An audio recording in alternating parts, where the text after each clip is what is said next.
2 score இருக்கு. அந்த 2 ஸ்கோரை வந்து கோரிலேஷன் கோஎஃபிஷியன்ட் கண்டுபிடிக்கிறாங்க.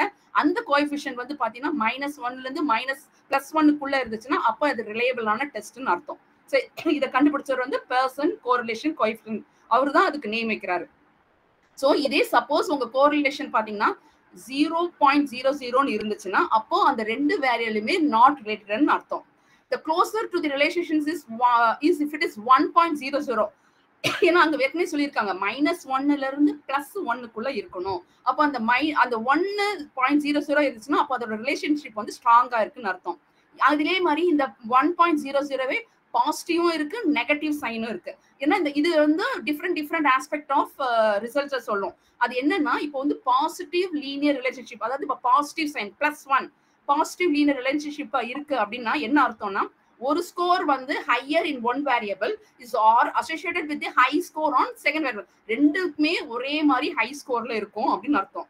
இதே நெகட்டிவ் லீனியர் ரிலேஷன்ஷிப்னா ஒரு ஸ்கோர் ஹையா இருக்கும் போது வேரியபிள்ல இன்னொரு வேரியபிள்ல பாத்தீங்கன்னா அதோட ஸ்கோர் லோவா இருக்கும். சோ அதனால you will get the negative linear relationship, அதாவது -1 கோரிலேஷன் கோஎஃபிஷியன்ட் கிடைக்கும். So to assess the reliability of ஒரு ரெண்டு ஸ்கோரோட ரிலையபிலிட்டியை மெஷர் பண்ணணும்னா we at least need two reliable scores on the measure from many, எவ்வளவு இண்டிவிஜுவல்ஸ் வேணா இருக்கட்டும், ஆனா நமக்கு அதுல ஒரு 2 ஸ்கோர் ஆச்சு மினிமம் இருந்தாதான் நம்மளால கோரிலேஷன் கோஎஃபிஷியன்ட் கண்டுபிடிக்க முடியும். If the measure is reliable, score should be similar, then you have a positive relationship nearly +1.00 for the two different administration. இந்த +1.00 இருந்தாலே அப்போ அங்க நல்ல ரிலையபிளான டெஸ்ட், நல்ல ரிலையபிலிட்டி வந்து நல்லா இருக்கு, இட் இஸ் இன் ஹை லெவல்னு அர்த்தம். ஸோ அவ்வளவுதான். ரிலையபிலிட்டியை வந்து எப்படி கண்டுபிடிப்பா, ஒரு ஸ்கோரா இருந்தா நமக்கு ரிலையபிலிட்டி முடிஞ்சிடும். அதான் இதே ஒரு 2-3 ஸ்கோரா இருக்கும்போது you have to find its correlation. So அந்த கோரிலேஷன் கோஎஃபிஷியன்ட் பத்தி சொல்றதுதான் numerical value of reliability. Next slides ma'am. So இப்போ what are the types of reliability? இப்போ என்னென்ன டைப்ஸ்ல நம்ம வந்து ரிலையபிளான டெஸ்ட் என்னென்ன டைப்ல நம்ம கண்டக்ட் பண்ண போறோம்? Number 1 test and retest reliability. I think வெறும் ஸ்டோரிஸ் மட்டும் சொல்லிடுறேன், ஏன்னா இது நிறைய நீங்க படிச்சீங்க. ஆனா இது வந்து லைக் ரிட்டர்னுக்கு எக்ஸாமுக்கு நீங்க எழுதும் போது அப்படியே எழுதுனா போதும். அதோட டெஃபினிஷன்ஸ், அதோட எக்ஸாம்பிள், அதோட லிமிடேஷன், அதோட சைட் எஃபெக்ட்ஸ் எல்லாமே இருக்கு. பட் நான் அப்படியே தமிழ்ல அப்படியே சொல்லிடுறேன், ஏன்னா பார்க்க அப்படியே ஸ்டோரி இது மாதிரி ஆயிரும், ரொம்ப ராவா போயிடும். ஸோ டெஸ்ட் ரீடெஸ்ட்னா ஒன்றும் இல்லை, ஒரு தடவை ஒரு டெஸ்ட் கண்டக்ட் பண்றோம், அந்த டெஸ்ட் கண்டக்ட் பண்ணிட்டு அதுக்கப்புறம் திருப்பி இன்னொரு டெஸ்ட் நம்ம கண்டக்ட் பண்றோம், ரீடெஸ்ட். மினிமம் வந்து பாத்தீங்கன்னா ஒரு 15 நாளுக்குள்ள அந்த ரீடெஸ்ட் கண்டக்ட் பண்றோம். ஸோ அந்த ஒரு குரூப் ஆஃப் இண்டிவிஜுவல்க்கு நீங்க சேமா 2 வாட்டி டெஸ்ட் கண்டக்ட் பண்றீங்க. அப்போ அந்த ஃபர்ஸ்ட் டெஸ்ட் எடுத்த ஸ்கோரையும் செகண்ட் டைம் அவங்க எடுத்த ஸ்கோரையும் நீங்க என்ன பண்ணணும்னா கோரிலேஷன் கோஎஃபிஷியன்ட் அந்த ஈக்குவேஷன் வச்சு நீங்க அதோட ரிலேஷன்ஷிப்பை கண்டுபிடிக்கணும். அப்போ கண்டுபிடிக்கும் போது மினிமம் இங்க பாத்தீங்கன்னா இட் வில் பி அட்லீஸ்ட் 0.80 இருக்கு அப்படின்னா அப்போ அது நல்ல ரிலேபிளான டெஸ்ட்னு அர்த்தம். ஆனா என்ன இதுல ப்ராப்ளம்னா நமக்கு அந்த டெஸ்ட் அண்ட் ரீடெஸ்ட் ஸ்டெபிலிட்டியில ரிலையபிலிட்டியில இன்டெலிஜென்ட் டெஸ்ட் எல்லாம் பண்ணீங்கன்னா அது நீங்க எப்ப, நான் தான் ஃபர்ஸ்டே சொல்லியிருக்கேன், இன்டெலிஜென்ட் ஒருத்தங்க இன்டெலிஜென்டா இருந்தா அவங்க எப்பவுமே இன்டெலிஜென்டா தான் இருப்பாங்க. நீங்க எத்தனை தடவை வேணாலும் டெஸ்ட் வைங்க, எந்த கேப்ல வச்சாலும் they will be having the scores will be the same or more or less ஓரளவுக்கு ஈக்குவலா இருக்கும். ஆனா இதே மூடு இந்த டெஸ்ட், அந்த டெஸ்ட் ரீடெஸ்ட் ரிலையபிலிட்டி டெஸ்ட் போய் நீங்க ஒரு கரண்ட் மோட் ஸ்டேட் அந்த டைப் ஆஃப் கொஸ்டினரி பேட்டர்ன்ல டெஸ்ட் வச்சீங்கன்னா கண்டிப்பா இது வந்து it's not appropriate, it's not correct. ஏன்னா உங்களுக்கு புரியும் நினைக்கிறேன். ஏன்னா இப்போ இன்னைக்கு நமக்கு இருக்கிற மூடு நான் 15 நாளைக்கு அப்புறம் எனக்கு திருப்பி அதே ஒரு மூடு ஸ்டேட்டோட எனக்கு மூட் டெஸ்ட் ஸ்டேட்டோட என்னோட வந்து ஃபைண்ட் அவுட் பண்றதுக்கு ஏதாவது கொஸ்டினரி கொடுத்தீங்கன்னா கண்டிப்பா you will have so much of variable. அப்போ இந்த டெஸ்ட் ரீடெஸ்ட் ரிலையபிலிட்டி எனக்கு ஒர்க் ஆகாது. ஸோ மூடுக்கு இது செட் ஆகுது. பட் இன்டெலிஜென்ட் அப்படின்னும் போது you will be having a high level of reliability. ஆனா இதுக்கும் பாருங்க இதுக்கு சில லிமிடேஷன்ஸ் இருக்கு. இந்த மாதிரி இருந்தா இதுக்கு நிறைய தப்பான ரிலையபிலிட்டி, ஐ மீன் ரிலையபிலிட்டி ரொம்ப கம்மியா இருக்கும். என்னென்ன அப்படின்னா மெமரி எஃபெக்ட். மெமரினா என்னன்னா இப்போ வந்து ஒரு விஷயம் வந்து நீங்க டெஸ்ட் பண்றீங்க ஒரு இண்டிவிஜுவலுக்கு, திருப்பியும் அதே டெஸ்ட் இன்னொரு நாளும் பண்றீங்க, என்ன ஆகும்னா மெமரியில ஆல்ரெடி நம்ம ஒரு கிளாஸ்ல படிச்சிருக்கோம் இல்லையா, அந்த மேஸ் ரேட் அண்ட் மேஸ்ல நம்ம படிச்சிருக்கோம். ஒரு தடவை அந்த மேஸ்ல வந்து நம்ம நம்ம வந்து எலிய வந்து ஓடும் போது என்ன ஆகும்னா ஃபர்ஸ்ட் கொஞ்சம் தப்பா ஓடினா கூட அடிக்கடி நீங்க அந்த மேஸ்ல விட அது வந்து என்ன பண்ணும், அது அந்த வழியை வந்து கண்டுபிடிச்சு மெமரியில ஸ்டோர் பண்ணிட்டு திருப்பி ஒரு 10th டே 11th டே 12th டே விடும்போது ஆட்டோமேட்டிக்கா அந்த மேஸை வந்து அது சீக்கிரமாவே கடந்து போயிடும், எந்த ஃபெயிலியர் அட்டெம்ப்ட் இல்லாம. ஸோ அது மாதிரி தான் ஒரு இண்டிவிஜுவல்ஸ் வந்து நம்ம ஒரு டெஸ்ட் வைக்கிறீங்க, திருப்பியும் அதே டெஸ்ட் வைக்கிறீங்க. அப்படி வைக்கும் போது அவன் ஈஸியா ஃபெமிலரைஸ் ஆயிடுறான் அந்த டெஸ்ட்டுக்கு. இப்போ அவனோட ரெஸ்பான்ஸ் எப்படி இருக்கும்னா, அவனுக்கு ஈஸியா வந்து அந்த ஃபர்ஸ்ட் இருக்கிற ரெஸ்பான்ஸ் அவன் ஈஸியா அப்படி இமிட்டேட் பண்ணிடுவான். ஸோ அந்த டெஸ்ட்னால அவனோட ரெஸ்பான்ஸ் இருக்காது. இங்க பாத்தீங்கன்னா தெரியும், the subject give response from the memory than the test. So டெஸ்ட்னால அவனுக்கு அந்த ரெஸ்பான்ஸ் வந்திருக்காது, ஸ்கோர் கிடைச்சிருக்காது. But because of the memory, அவன் ஆல்ரெடி மெமரியில அவன் ஸ்டோர் பண்ணதுனால, ஸோ இதனால என்ன ஆகுதுன்னா ஒரு ஆர்டிஃபிஷியலான ரிலேபிலிட்டி அங்க கிரியேட் ஆகுது. இதனால மெமரி எஃபெக்ட். அதனால இங்க வந்து என்ன ஆகும்னா இந்த டெஸ்ட் ரீடெஸ்ட்ல வந்து மெமரி எஃபெக்ட் ஆகும். அதனால ரிலேபிலிட்டி நம்ம அவ்வளவா ஒரிஜினல் இது நம்மள ஆர்டிஃபிஷியலா தான் இருக்கும். இன்னொரு பாத்தீங்கன்னா பிராக்டிஸ். எப்படின்னா நம்பர் ஆஃப் பிராக்டிஸ், அதே தான் அந்த ரேட் அண்ட் மேஸ்ல இருக்கிற மாதிரி தான். நீ பிராக்டிஸ் பண்ண என்ன ஆகும்னா உன்னோட கிளாசிக்ல உன்னோட ஐக்யூல வந்து அது பதிஞ்சிரும். ஸோ அப்போ என்ன ஆகும்னா நீ திருப்பி உன்னோட பெர்ஃபார்மன்ஸ் பாத்தீங்கன்னா இன்னும் நல்லாவே இன்க்ரீஸ் ஆகும் பிராக்டிஸ் ஆனதுனால. ஸோ மோஸ்ட்லி உன்னோட ரெஸ்பான்ஸ் இங்க என்னன்னா டியூ டு தி பிராக்டிஸ்னாலே வழிய, நாட் பை தி டெஸ்ட். அதனாலயும் உனக்கு இங்க ஆர்டிஃபிஷியல் ரிலையபிலிட்டி கோஎஃபிஷியன்ட் வரலாம். அடுத்தது ஆப்சன்ஸ். இப்போ 15 நாளைக்கு முன்னாடி ஒரு டெஸ்ட் வைக்கிறோம், திருப்பி 15 நாளைக்கு அப்புறம் இன்னொரு டெஸ்ட் வைக்கிறோம். இப்போ என்ன ஆகுதுன்னா அந்த 15 நாளைக்கு முன்னாடி நீ வச்ச அந்த டெஸ்ட்ல வச்ச அந்த ஒரு let me say like 20 people வச்சு டெஸ்ட் வச்சீங்கன்னா you can't confirm after even 15 டேஸ்க்கு அப்புறமும் அதே 20 பேர் வந்து எழுதுவாங்கன்னு சொல்ல முடியாது. ஏன்னா ஹில்னஸ்னாலயோ, டிஸ்இன்ட்ரெஸ்ட், இல்லைன்னா death, migration, transfer, majority, any ரீசன்னால அவங்க வந்து அந்த 20 பேரும் அதே சாம்பிள் பீப்புள உங்களால திருப்பி ரீடெஸ்ட்ல வைக்க போயிடலாம். அதனாலேயே உங்களோட ஸ்கோர் வந்து ரிலையபிளா இல்லாம போயிடலாம், ஆர்டிஃபிஷியலா வரலாம். So these are the limitation for the test and retest reliability. Next slide, ma'am. Okay, so next reliability la first நம்ம test retest பார்த்துட்டோம். அடுத்த டைப் பாத்தீங்கன்னா parallel form of reliability. இது parallelக்கு வந்து நிறைய பேர் இருக்கு. என்னன்னா ஒன்னு alternative form of reliability, இல்ல ஈக்குவலன்ட் ஃபார்ம் ஆஃப் ரிலையபிலிட்டி, இல்லைன்னா கம்பேரபிள் ஃபார்ம் ஆஃப் ரிலையபிலிட்டி, நிறைய நேம்ஸ் இருக்கு. இந்த ரிலையபிலிட்டி இந்த பேரலல் ஃபார்ம்ல பாத்தீங்கன்னா நம்ம பெர்சன்ஸோட அந்த கோஎஃபிஷியன்ட், கோரிலேஷன் கோஎஃபிஷியன்ட்டோட ஃபார்முலா யூஸ் பண்ணி இந்த இடத்துல இங்க வந்து அவங்க ரிலையபிலிட்டியை ஃபைண்ட் அவுட் பண்றாங்க. அதுக்கு என்ன பண்றாங்கன்னா லைக் ஒரு எக்ஸாம்பிள் என்னன்னா, இப்போ அவங்க வந்து ஒரு கம்பெனி வந்து ரெக்ரூட் பண்ண போறாங்க எம்ப்ளாயி. அப்படி ரெக்ரூட் பண்ணும்போது அவங்க ஒரு பர்சனாலிட்டி டெஸ்ட் வைக்கிறாங்க. அந்த டெஸ்ட்டுக்கு பேர் பாத்தீங்கன்னா பர்சனாலிட்டி டெஸ்ட் ஆஃப் MBTI அப்படின்னு சொல்லிட்டு ஒரு டெஸ்ட் கண்டக்ட் பண்றாங்க. அதோட விடாம இன்னும் கொஞ்சம் மோர் கான்ஃபிடென்ட், இன்னும் கொஞ்சம் நல்ல குவாலிஃபைடான எம்ப்ளாயர்ஸ் நம்ம வந்து ரெக்ரூட் பண்ணலாம்னு சொல்லிட்டு ரெக்ரூட்டர்ஸ் என்ன பண்றாங்க, இன்னொரு செகண்ட் செட் ஆஃப் டெஸ்ட் வைக்கிறாங்க. அதுக்கு எப்படி இருக்குன்னா ஒரு 16 பர்சனாலிட்டி ஃபேக்டர் ஆஃப் கொஸ்டினரி வச்சு செகண்ட் டைம் ஒரு டெஸ்ட் வைக்கிறாங்க. ஸோ இந்த மாதிரி அவங்க 2 டெஸ்ட் வச்சுட்டு இந்த 2 டெஸ்டோட மார்க்கையும் அவங்க வந்து கோரிலேஷன் கோஎஃபிஷியன்ட் கண்டுபிடிச்சு அந்த 2 மார்க்கோட கோரிலேஷன் பண்ணி இதுல யாரை செலக்ட் பண்ணலாம், எந்த கேண்டிடேட் ரிஜெக்ட் பண்ணலாம், எது அவங்க கிரைட்டீரியாக்குள்ள எந்த கேண்டிடேட் வராங்கன்றத அவங்க இந்த 2 டெஸ்ட்ல ஃபைண்ட் அவுட் பண்றாங்க. ஆனா இந்த மாதிரி டெஸ்ட் வைக்கிறது இது வந்து ஆக்சுவலா I think IT company peoples இருக்கிறவங்களுக்கு புரியும்னு நினைக்கிறேன். they used to keep all those tests to recruit the people. இப்போ இதுலயும் ஒரு லிமிடேஷன்ஸ் இருக்கு. என்ன அப்படின்னா பாத்தீங்கன்னா டைம் கன்சூமிங். ஏன்னா நீங்க ஆல்ரெடி ஒரு டெஸ்ட் வைக்கும் போது நிறைய கொஸ்டின்ஸ், நிறைய அது பேட்டர்ன் ரெடி பண்றதுக்கு, கொஸ்டின் ரெடி பண்றதுக்கு, டைமிங் அலாட்மெண்ட், அதுக்கே நிறைய டைம் ஸ்பெண்ட் பண்ணிருக்கோம். அப்ப திருப்பியும் நீ இன்னும் கொஞ்சம் நல்ல குவாலிஃபைடான கேண்டிடேட்டை நீங்க வந்து எடுக்கணுன்றதுக்காக இன்னொரு டெஸ்ட் ஆஃப் ஃபார்மேட் நீ செட் பண்ணும்போது யூ ஹாவ் டைம் கன்சூமிங். அங்க அடுத்தது நிறைய எக்ஸ்ட்ரா எஃபோர்ட் போட வேண்டியது இருக்கும். இன்னொன்னு அப்படின்னா அதே same set of population people ரெண்டாவது வாட்டி எக்ஸாம் எழுதும்போது சில டைம்ஸ் இன்ட்ரெஸ்ட் போயிடும். அந்த ஃபர்ஸ்ட் டெஸ்ட் அட்டன் பண்ணவங்களே வந்து திருப்பி செகண்ட் டெஸ்ட், இப்போ நான் இன்னொரு தடவை உங்களுக்கு டெஸ்ட் வைக்க போறேன், அதுலயும் நீங்க மார்க் எடுத்தாதான் உங்களை நான் வந்து ரெக்ரூட் பண்ண போகும்போது நம்மளால சொல்ல முடியாது எவ்வளவு பேர் அதே அட்டன் பண்ண ஃபர்ஸ்ட் டெஸ்ட் அட்டன் பண்ண பாப்புலேஷன் வந்து செகண்ட் டெஸ்ட் வர போறாங்கன்னு சொல்லிட்டு. ஸோ இதுவும் நமக்கு வந்து இதுவும் ஒரு விதமான இந்த பேரலல் ஃபார்ம் ரிலையபிலிட்டியில நமக்கு லிமிட்டட் ஆயிடுச்சு, லிமிடேஷன் தான். நெக்ஸ்ட் வந்து பாத்தீங்கன்னா இன்டர்னல் கன்சிஸ்டன்சி ரிலையபிலிட்டி. இது தேர்ட் டைப் ஆஃப் ரிலையபிலிட்டி. இங்க என்னன்னு பாத்தீங்கன்னா இங்க வந்து பாத்தீங்கன்னா கான்பர்க்ஸ் ஆல்பா அப்படின்னு சொல்லிட்டு ஒருத்தர் வந்து என்ன பண்றாருன்னா இவர் வந்து ஒரு இண்டிகேட்டர் யூஸ் பண்றாரு இந்த இன்டர்னல் கன்சிஸ்டன்சியை வந்து ஃபைண்ட் அவுட் பண்றதுக்கு, ரிலையபிலிட்டி ஃபைண்ட் அவுட் பண்றதுக்கு. அதுக்கு அவர் என்ன பண்றாருன்னா the correlation is calculated between the scores of all items. அது நிறைய ஐட்டம்ஸ் யூஸ் பண்றாரு. யூஸ் பண்ணிட்டு is another way of calculating பாத்தீங்கன்னா checking the correlation of each item. அதாவது too much of items, நிறைய ஐட்டம்ஸ் அவர் ஃபார்ம் பண்ணி அதோட ஸ்கோர் அவர் ஃபைண்ட் பண்றாரு. ஃபைண்ட் பண்ணிட்டு 2 விதமா இஸ் மேக்கிங் இஸ் கோரிலேஷன். ஒன்னு his correlation is calculated between the score, ஸ்கோருக்கும் நடுவுலயே கோரிலேஷன் ஃபைண்ட் அவுட் பண்றது. இன்னொன்னு ஹீஸ் கோரிலேஷன் பிட்வீன் ஈச் ஒவ்வொரு ஐட்டத்தோட ஸ்கோரையும் டோட்டல் ஸ்கோரோட கோரிலேட் பண்றது. ஸோ ரெண்டு விதம். I think you are able to understand. So ஒன்னு வெறும் ஒவ்வொரு ஸ்கோர் எல்லாத்தோட ஐட்டத்தையும் மொத்தமா ஸ்கோரை கோரிலேட் பண்றது. இன்னொன்னு ஒவ்வொரு ஐட்டத்துக்கும் தனியா ஸ்கோர் போட்டு அதை டோட்டல் ஸ்கோரோட கோரிலேஷன் பண்றது. ஸோ இவரு ரெண்டு விதமா பண்றாரு. இதுதான் இன்டர்னல் கன்சிஸ்டன்சி ரிலையபிலிட்டில செய்யறது. So based on the score என்ன ஆகுதுன்னா, த ஐட்டம் இஸ் நாட் ஃபவுண்ட். இப்போ இந்த மாதிரி பண்ணும்போது எந்த ஐட்டத்துக்கு கம்மியா வேல்யூ இருக்கோ, எந்த ஐட்டத்துக்கு ரொம்ப கம்மியான ஸ்கோர்ஸ் இருக்கோ, அப்போ அதை என்ன பண்றாங்க, நம்ம எலிமினேட் பண்ணிடலாம். எலிமினேட் பண்ணிட்டு அப்போ அந்த இன்டர்னல் கன்சிஸ்டன்சி ரிலையபிலிட்டியை நீங்க மெயின்டைன் பண்ணலாம். இதுக்கு புரியுதுன்னு நினைக்கிறேன். நிறைய ஐட்டம்ஸ் இருக்கு, நிறைய ஐட்டம்ஸ்க்கு ஸ்கோர் போட்டாங்க. அதுல எந்த ஸ்கோர்ஸ் எல்லாம் கோரிலேஷன் பண்ணும்போது டோட்டல் ஸ்கோரோட எந்த ஐட்டம் ரொம்ப கம்மியான ஸ்கோரை பீட் பண்ணுதோ அதை எலிமினேட் பண்ணிடுறாங்க. ஸோ அந்த மாதிரி எலிமினேட் பண்றதுக்கு இந்த இன்டர்னல் கன்சிஸ்டன்சி ரிலையபிலிட்டி வந்து டைப் வந்து யூஸ் ஆகுது. ஆனா இதுக்கும் ஒரு லிமிடேஷன் இருக்கு. என்னன்னா, when the test வந்து ரொம்ப ஷார்ட்டா பண்ணணும். ஆனா எதுல ஷார்ட்டா இருக்கும், ஆனா என்னன்னா நிறைய ஐட்டத்தோட பண்ணணும்.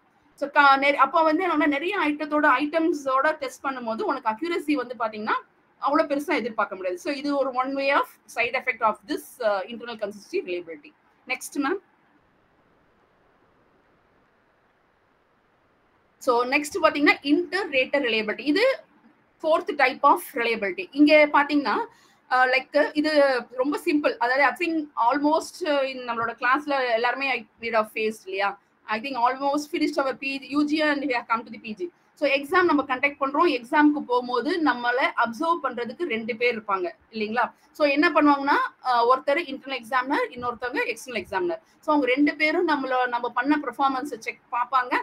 ரெண்டு பேரும் தனித்தனியா மார்க் போடுவாங்க. அது வைவாவா இருக்கலாம், ப்ராக்டிக்கலா இருக்கலாம். அப்புறம் அந்த ரெண்டு மார்க்கையும் நமக்கு எவாலுவேட் பண்ணி டோட்டல் பண்ணி நமக்கு வந்து நம்மளோட மார்க்ஸ் போடுவாங்க. அதுதான் இங்க inter raters, they are rating us. அதுதான் லைக் எப்படின்னா, இப்போ சப்போஸ் பாத்தீங்கன்னா, ஆனா என்னன்னா இதுல கொஞ்சம் ப்ராப்ளம் என்னன்னா, இப்போ ஒரு கிளாஸ் இருக்கு, ஒரு குரூப் ஒருத்தரை கூப்பிடுறோம், ஒரு ரேட்டரை கூப்பிடுறோம், ரேட் பண்ண சொல்றோம். இந்த கிளாஸ்ல நீங்க ரேட் பண்ணுங்க, இந்த கிளாஸ்ல இருக்கிற பசங்களை வச்சு நீங்க வந்து உங்களோட அப்சர்வேஷனை சொல்லுங்கும் போது ஒரு ரேட்டர் என்ன சொல்றாருன்னா, இது ரொம்ப அக்ரெசிவா இருக்கு, இந்த கிளாஸ் பயங்கர கத்திக்கிட்டே இருக்கு, ரொம்ப சத்தமா இருக்கு அப்படின்றாங்க. அது இன்னொரு ரேட்டர் அவர் என்ன ரேட் பண்றாருன்னா, அவங்க ஒன்றும் பெருசா ஒன்றும் அக்ரெசிவா இல்ல, ஜஸ்ட் அவங்க ரொம்ப ஆக்டிவா இருக்காங்க. ஸோ எவ்வளவு பெர்செப்ஷன், அவங்களோட பெர்செப்ஷன்ஸ் மாறுது. ஸோ அதனால என்ன ஆகுதுன்னா, அங்க வந்து உங்களுக்கு அந்த ரெண்டு பேரோடது கொஞ்சம் கூட மேட்ச் ஆகாம இருக்கனால it's very unreliable. Inter rater reliability வந்து நம்மளால சொல்லவே முடியாது. இப்ப நம்மளும் அதே தான். இன்டர்னல்ஸ் நம்ம எக்ஸாமினர் நம்ம கூடயே இருந்து நம்ம கூடயே சொல்லி கொடுத்தவங்க அவங்க ஒரு மாதிரி மார்க் போடுவாங்க. இதே வெளியே இருந்து நம்மள எக்ஸாமினரா வர எக்ஸ்டர்னல் எக்ஸாமினர் அவங்க அந்த டைம்ல நம்ம பாக்குற நம்மளோட பெர்ஃபார்மன்ஸை வச்சு அந்த ஸ்பாட்ல அவங்க ஒரு மார்க் போடுவாங்க. ஸோ கண்டிப்பா வந்து பாத்தீங்கன்னா கொஞ்சம் டிஃபரன்ஸ் இருக்கதான் செய்யும் மார்க்ல. ஸோ லைக் வைஸ் ஸோ இதுவும் வந்து பாத்தீங்கன்னா இது ஒரு லிமிடேஷன். ஸோ இன்டர் ரேட்டர் ரிலையபிலிட்டியும் வந்து பெருசா ரொம்ப பெரிய ரிலையபிளான ரிசல்ட் கொடுக்காது. சரிங்களா. என்னன்னு பாத்தீங்கன்னா, இன்னொரு இதுல என்ன லிமிடேஷன் பாத்தீங்கன்னா, ரேட்டருங்களோட மூட பொறுத்தது. ஒருவேளை இப்ப நம்ம எக்ஸ்டர்னல் ரேட்டர் வராங்க, அந்த நேரத்துல யாராச்சும் ஒரு லைக் வீட்டுல ஏதோ சம் பர்சனல் இஷ்யூஸ், அத டென்ஷனோட வருவாங்க. அப்புறம் ஏதாவது எக்ஸ்பெக்டேஷன் வருவாங்க, எக்ஸ்பீரியன்ஸ், மெச்சூரிட்டிஸ் இதெல்லாம் கூட இருக்கு. நம்மளோட மார்க் அங்க பாதிக்கப்படுறது அந்த அவங்க போடுற மார்க்ல. Even time, surroundings, weathers which also influence our raters in making the putting the scores. So இது ஒரு way of limitation in inter rater reliability. அடுத்தது பாத்தீங்கன்னா ஸ்பிளிட் ஆஃப் ரிலையபிலிட்டி. இது ஒன்றும் பெரிய விஷயம் இல்லை. என்னன்னா, நீங்க எவ்வளவு வேணா ஐட்டம் எடுங்க, ஐட்டத்தை வச்சு ஸ்கோர் ஃபைண்ட் அவுட் பண்ணுங்க. ஆனா அந்த ஐட்டத்தை ரெண்டா டிவைட் பண்ணிக்க சொல்றாங்க, ஸ்பிளிட் பண்ண சொல்றாங்க. ஏன்னா ஐட்டம்ஸ் நிறைய இருந்தா, நம்ம ஆல்ரெடி சொன்ன ஐட்டம்ஸ் நிறைய இருக்க நம்ம அக்யூரசியான ஸ்கோர் கிடைக்கிறது கொஞ்சம் கஷ்டமா இருக்கும். அதனால இவர் என்ன சொல்றாருன்னா, எவ்வளவு வேணா ஐட்டம் எடுத்துட்டு நான் அந்த ஐட்டத்தை ரெண்டா டிவைட் பண்ணுங்க, ஸ்பிளிட் ஆஃப் ரிலையபிலிட்டி. அவ்வளவுதான். இப்போ வந்து நான் ஒரு 6 கொஸ்டின்ஸ் எடுத்துக்கிறேன் அப்படின்னா, அந்த 6 கொஸ்டினா நான் 2 ஆஃபா டிவைட் பண்ண போறேன். ஒவ்வொரு கொஸ்டின்லயும் 3 ஆஃப்லயும் 3 கொஸ்டின்ஸ் இருக்கிற மாதிரி பண்ண போறேன். அது என்னோட இஷ்டம். நான் எப்படி வேணா அந்த 6 கொஸ்டினும் இந்த மேல இருக்கிற 3 கூட போட்டுக்கலாம், இல்ல கீழே இருக்கிற 3 எடுத்து நான் வந்து லைக் செகண்ட் ஆஃபா யூஸ் பண்ணிக்கலாம். இல்லைன்னா ஈவன் நம்பர்ஸ்ல இருக்கிறதெல்லாம் ஒரு ஆஃப்லயும், ஆட் நம்பர்ஸ்ல இருக்கிறதுலயும் ஒரு ஆஃப்லயும் கூட போட்டுக்கலாம். ஸோ இது வந்து ரேண்டமா we can decide of our own. ஆனா இதுதான் இந்த மாதிரி ஒரு கொஸ்டின் பேட்டர்னை நம்ம டிவைட் பண்ணி அதுக்கப்புறம் அதுக்கு ஸ்கோர் கண்டுபிடிச்சு அந்த ஸ்கோரை கோரிலேஷன் பண்றதுதான் வந்து ஸ்பிளிட் ஆஃப் ரிலையபிலிட்டி.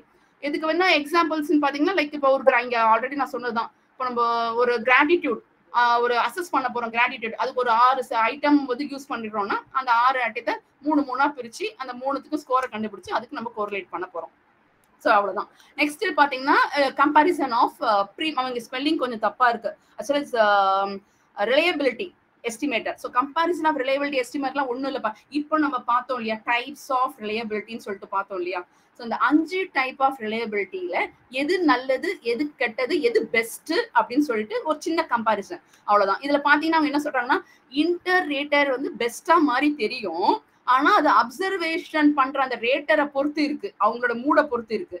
ஸோ அது ஒரு லிமிட் ஆயிடுச்சு ஒண்ணு. ரெண்டாவது, two form of alternate measures of same thing. ஒரு 2 விஷயத்த ஆல்டர்னேட் மெஷர் பண்ணும்போது அந்த சேம் 2 ஃபார்ம், அது ரெண்டுத்தோட ஸ்கோரும் பண்றதுக்கு இந்த parallel ஃபார்ம் எஸ்டிமேட்டர் வந்து பெஸ்டா சூட் ஆகும். இன்னொன்னு வந்து இன்டர்னல் கன்சிஸ்டன்சி மெஷர் ஆல்சோ வந்து நல்ல விஷயம் தான்.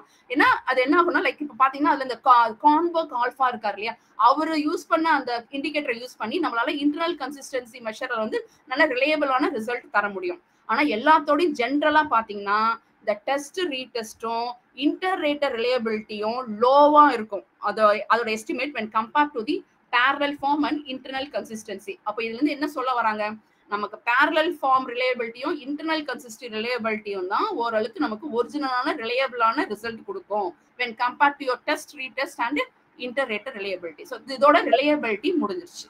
we'll go to next ma'am. இப்போ வேலிடிட்டி. ஸோ ரிலையபிலிட்டின்றது ட்ரஸ்ட் வர்த்.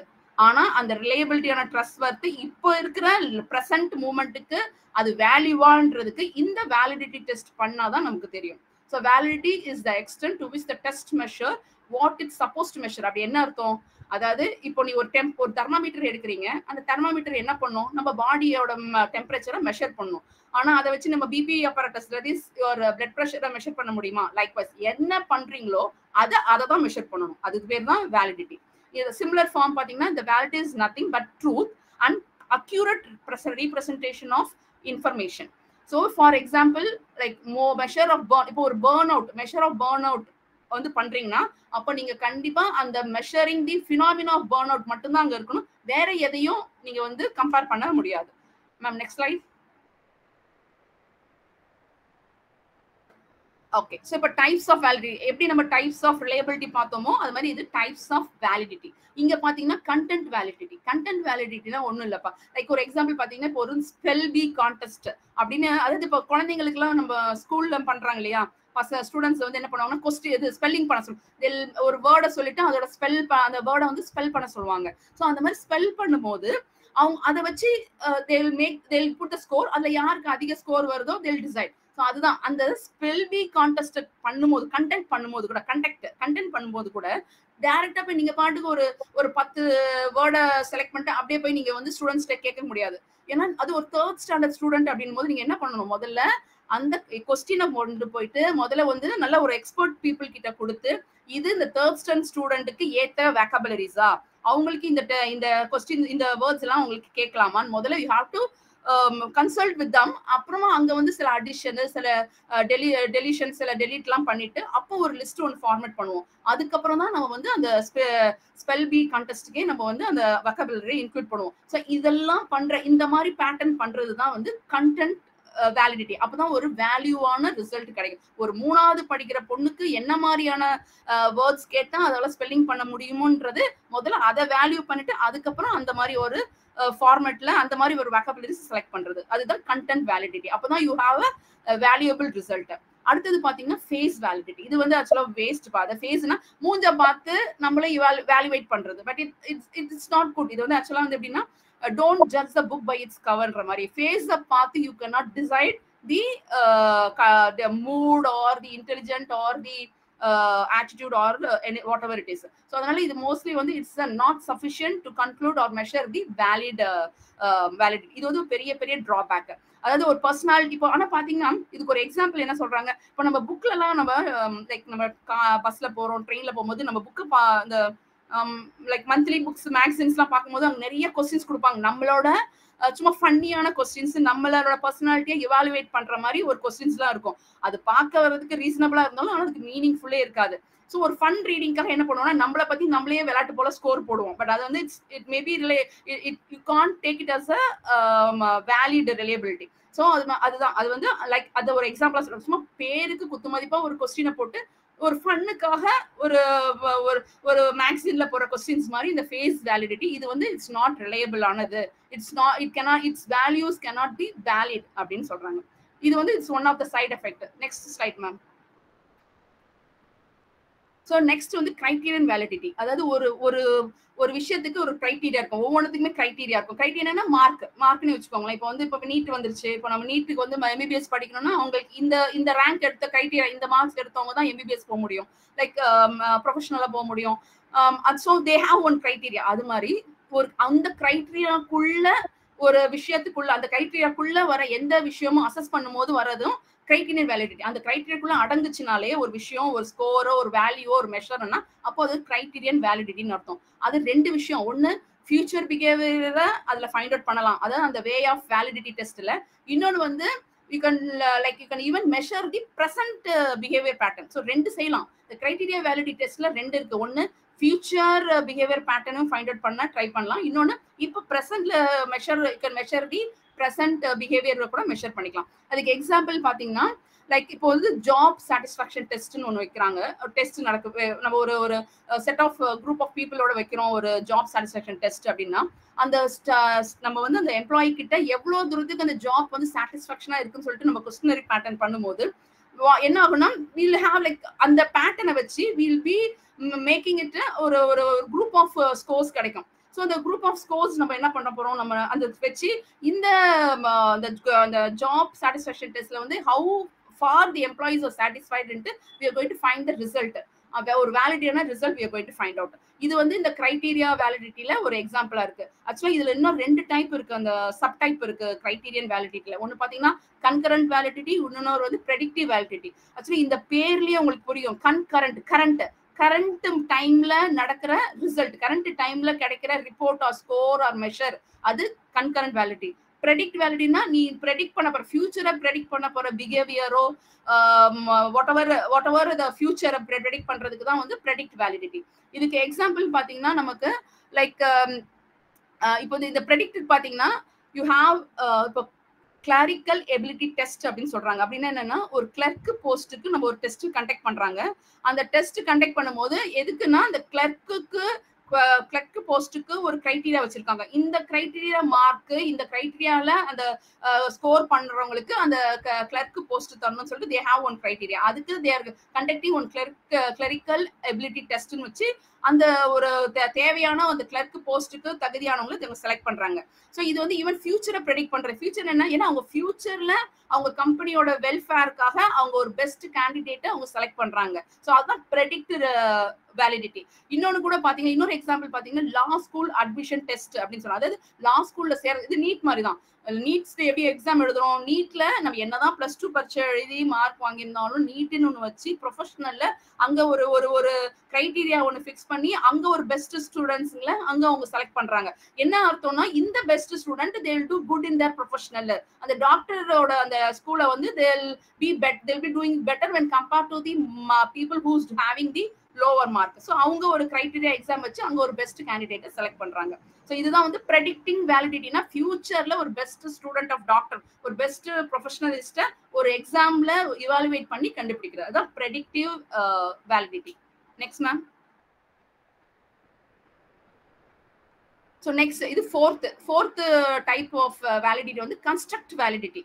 கன்ஸ்ட்ரக்ட் வேலிடிட்டினா இமோஷனல் இன்டெலிஜென்ஸ். அதாவது எப்படின்னா பேப்பர் அண்ட் பென்சில் டெஸ்ட்னு சொல்லுவோம். அதாவது ஒரு நீங்க கொஸ்டின்ஸ் கொடுத்துட்டு அந்த கொஸ்டினை படிச்சு அவங்கள வந்து எழுத வைக்கணும். அந்த கொஸ்டின் எப்படி இருக்குன்னா கொஞ்சம் இமோஷனலா இருக்கும். ஸோ தட் அவங்களே அறியாம அவங்களோட இமோஷன்ஸ் வந்து அவங்களோட ரிட்டர்ன்ல இருக்கு. ஏன்னா சில பேருக்கு எல்லாமே சொல்ல முடியாது. அப்படின்னும் போது இந்த ரிட்டர்ன்ல அந்த கொஸ்டின்ல அவங்களுக்கு எப்படி ரெஸ்பாண்ட் பண்ணி அதை எழுதுறாங்களோ எக்ஸ்பிளைன், அதை வச்சு அவங்களோட இமோஷன்ஸ் நம்மளால கண்டுபிடிக்க முடியும். So reading the emotion by giving the group of set of people with the paper and pencil test. இது one way of constructing and finding out the validity. சரிங்களா? ஸோ ஃபார் எக்ஸாம்பிள் வந்து இப்போ அதே தான் அந்த ப்ரீவியஸாக சொன்னதுதான் கிளர்க் எபிலிட்டி டெஸ்ட். எதுக்கு வைக்கிறோம், ஒரு நல்ல கிளர்க் போஸ்ட்டுக்கு தேவையான இண்டிவிஜுவலை ரெக்ரூட் பண்றதுக்கு ஒரு கிளரிக்கல் எபிலிட்டி டெஸ்ட் வைக்கிறோம். அதே மாதிரி இந்த பேப்பர் பென்சில் டெஸ்ட்டும் அதே மாதிரி அவங்களோட இமோஷனல்ல கண்டுபிடிக்கிறதுக்காக ஃபைண்ட் அவுட் பண்றதுக்காக அவங்களுக்கு இந்த பேப்பர் பென்சில் டெஸ்ட் வச்சு அதுல இருந்து நம்ம வேலிடான ஸ்கோர்ல நமக்கு we are going to relate that, we are going to make a correlation with the, ஆனா இங்க வந்து correlations வராது. correlation is the two score between the correlation. இங்க வந்து you're just going to find out it's valid test. ஒரு test வச்சு அதுல இருந்து ஒரு வேலிடான கேண்டிடேட்டை நம்ம ஃபைண்ட் அவுட் பண்றது, அவ்வளவுதான். நெக்ஸ்ட் வந்து யூ ஹாவ் இதுலயே சில sub type of construct validity இருக்கு, ரெண்டு. ஒன்னு வந்து கன்வர்ஜென்ட் வேலிடிட்டி, இன்னொன்னு டிஸ்கிரிமினன்ட் வேலிடிட்டி. ஆக்சுவலா இதுக்கு ரெண்டுமே அந்த வேர்ட்லயே மீனிங் இருக்கு. கன்வர்ஜென்ட் வேலிடிட்டினா you will be getting correct valid. இதே டிஸ்கிரிமினன்ட்னா கண்டிப்பா என்ன ஒரு என்ன ஒரு டிஃப்ரெண்டா இருக்கும் வேல்யூஸ். ஸோ இது கண்டிப்பா வந்து it won't give you a valid result. So வந்து கன்வர்ஜென்ட் தான் மெயின். கன்வர்ஜென்ட் அப்படின்னா பாத்தீங்கன்னா இப்போ ஒரு ஷைனஸ் எடுத்துக்கிறோம், அதாவது one measure the shyness should correlate highly with another shyness. ஒரு மெஷர் பண்றீங்க, ஒரு குரூப் ஆஃப் இண்டிவிஜுவலோட ஷைனஸ் மெஷர் பண்ணும்போது அதே மாதிரி another shyness of the measure வச்சு தான் கம்பேர் பண்ணணும். அப்படி பண்ணும்போது what will happen னா, அப்படி நீங்க கோரிலேட் பண்ணும்போது you will be having like scale is called fear of negative evaluation அப்படின்னு இருக்கும். அதாவது the construction of shyness-உம் fear of negative evaluation-உம் will be almost similar when compared to the shyness. நீங்க வந்து இந்த correlation is expected. இங்க வந்து correlation வந்து எப்படி இருக்கும்னா, ரெண்டுத்தையும் கம்பேர் பண்ணும்போது you should have the correlation will be higher when you compare with this construction of shyness and the fear of negative. ரெண்டுத்தையும் அதுக்கு அவங்க பேர் வைக்கிறாங்க எப்படின்னா, கன்ஸ்ட்ரக்ஷன் ஆஃப் சைனஸ்க்கு வந்து ஷைக்யூ மெஷர் அப்படின்ட்டு. இதே டிஸ்கிரிமினேட்டிவ் வேலிடி கண்டிப்பா வந்து எப்படின்னா it's not a right value, because நீங்க என்ன பண்ண போறீங்கன்னா தப்பா கோரிலேட் பண்ண போறீங்க. எதை கூட? சைக்யூ ஸ்கோரோட ஃபோர்ஸ்ஃபுல்னஸ், வேல்யூயிங் தி ஃபோர்ஸ்ஃபுல்னஸ் வித் அதர்ஸ். இதை ரெண்டுத்தையும் நீங்க ஸ்கோர் பண்ணும்போது கண்டிப்பா அந்த வேலிடிட்டி எப்படி இருக்குன்னா டிஸ்கிரிமினேட்டா தான் இருக்க போகுது. ஸோ அதனால convergent is only the best way for to find out the validity. Next ma'am.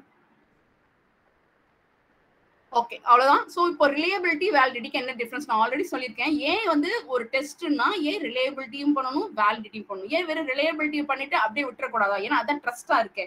இல்ல, நமக்கு எப்படி இருக்கணும்னா வேலிடிட்டியா இருக்கணும். ஏன்னா வேலிடிட்டி தான் எப்படி இருக்கும்? அக்யூரேட்டா இருக்கும். அது பிரசன்ட் மூவ்மெண்ட்டுக்கு ஏத்த மாதிரி அக்யூரேட்டா ரிலவெண்டா இருக்கும். அதனால கண்டிப்பா ஒரு டெஸ்ட் பண்ணும்போது you have to to reliability and also validity. So அதுக்கு தான் டெஃபினிஷன்ஸ் இங்க என்ன போட்டிருக்காங்க, like consistency and stability of measurement டெஃபினிஷன்ல இங்க வேலிடிட்டிக்கு வந்து accuracy and relevance of the measurement.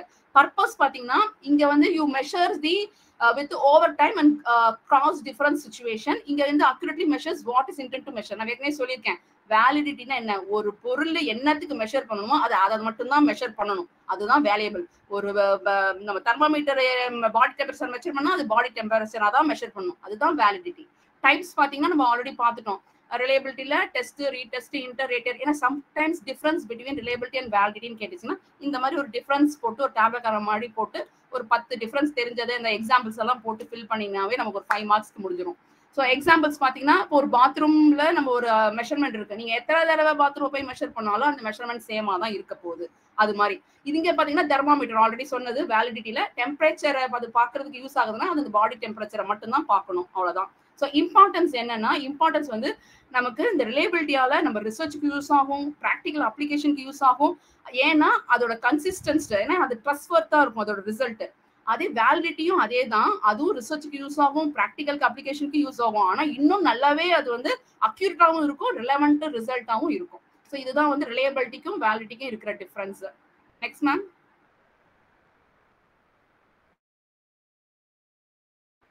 Okay, so that's it. இப்போ ரிலையபிலிட்டி ஆல்ரெடி சொல்லிட்டேன். இப்போ கொஸ்டின்ஸ்ல வந்து ரிலையபிலிட்டி என்னன்னா, டைப் ஆஃப் ரிலையபிலிட்டி என்னன்னு கேட்டாங்கன்னா, ரிலையபிலிட்டினா ட்ரஸ்ட்வர்த்தா இருக்கும், எத்தனை தடவை அந்த ரிசல்ட் ஒரே மாதிரியா தான் இருக்க போது எடுத்தா அதே மாதிரி, இல்லைன்னா நியரர் டு தி சேம் ரிசல்ட்டா இருக்கும். அதே மாதிரி டைப்ஸ் ஆஃப் ரிலையபிலிட்டியில டெஸ்ட், ரீடெஸ்ட், அதாவது ஒரு டெஸ்ட் வைக்கிறோம் திருப்பி செகண்ட் டைமும் டெஸ்ட் வச்சு ரெண்டுத்தோட ஸ்கோரோட கோரிலேஷன் பாக்குறது. அப்புறம் அதே மாதிரி parallel form reliability, internal consistent reliability, interrater reliability நான் ஆல்ரெடி சொல்லியிருக்கேன். இன்டர்னல் எக்ஸாமினர், எக்ஸ்டர்னல் எக்ஸாமினர் வச்சு நம்மளே எழுதிடலாம் அதோட எக்ஸாம்பிள். அப்புறம் ஸ்பிளிட் ஃபார்ம் ரிலையபிலிட்டி அதே தான், எந்த ஐட்டம் நீங்க எடுத்தாலும் அது ரெண்டா பிரிச்சு அந்த ஐட்டத்தை அதுக்கப்புறம் அதோட கோரிலேஷன், அதோட ஸ்கோரை வச்சு கோரிலேஷன் கண்டுபிடிக்கிறது.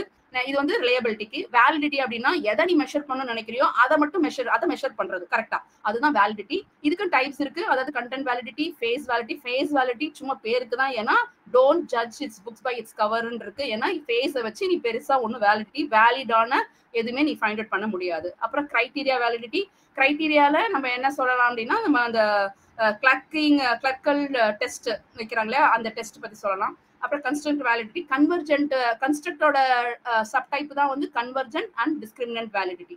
எல்லாத்துக்கும் ஒவ்வொரு எக்ஸாம்பிள் சொன்னோம்னா வேலிடிட்டி முடிஞ்சிடும். அப்புறம் டிஃபரன்ஸ் பிட்வீன் ரிலையபிலிட்டி அண்ட் வேலிடிட்டிக்கு ஆஸ் யூஷுவல் நான் சொல்ற மாதிரி some examples with some definitions சொல்லிட்டு முடிச்சிடலாம். அவ்வளவுதான் மேம். Thank you so much.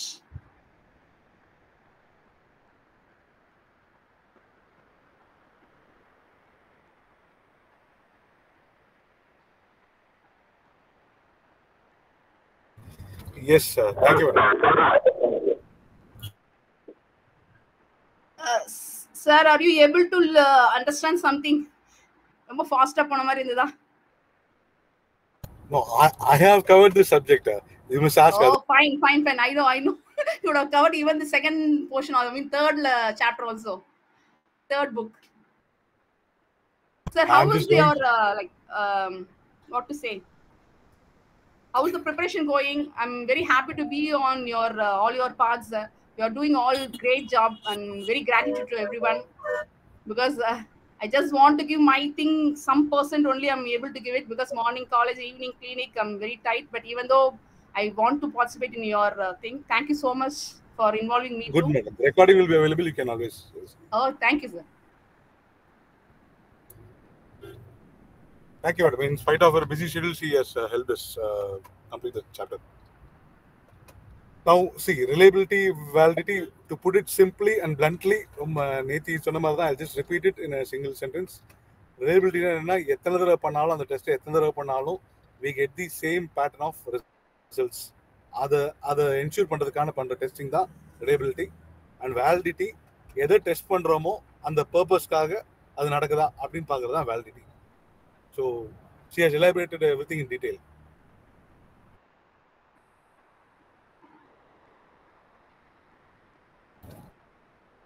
Asha ma'am, you can go to ability test.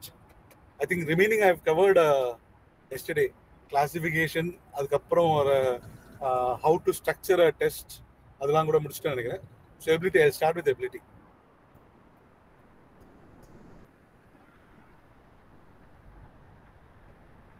Can anyone say what is the natural ability of a person? Can anyone define?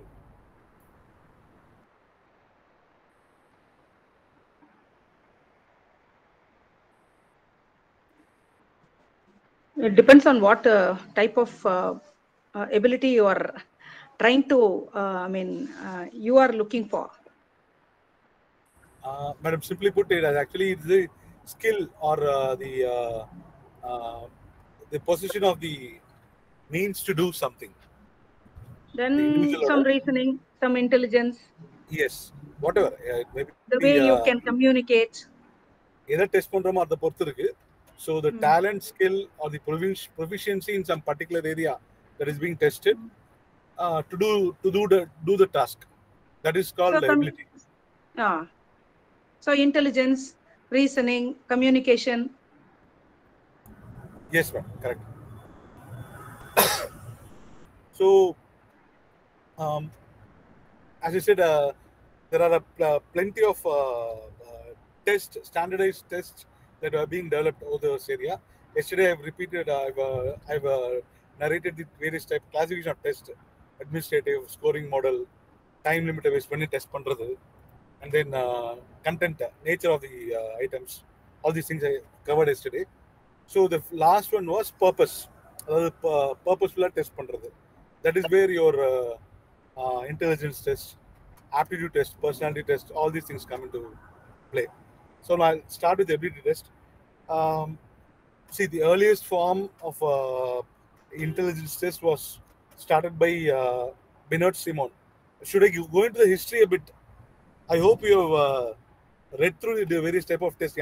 There are plenty of tests. Even our text nearly 15 to 20 tests are being mentioned. Ability, aptitude, and intelligence test. nearly 15 to 20 different tests are being mentioned. அது நீங்க எல்லாத்தையும் பார்க்கணும்னு அவசியம் இல்லை.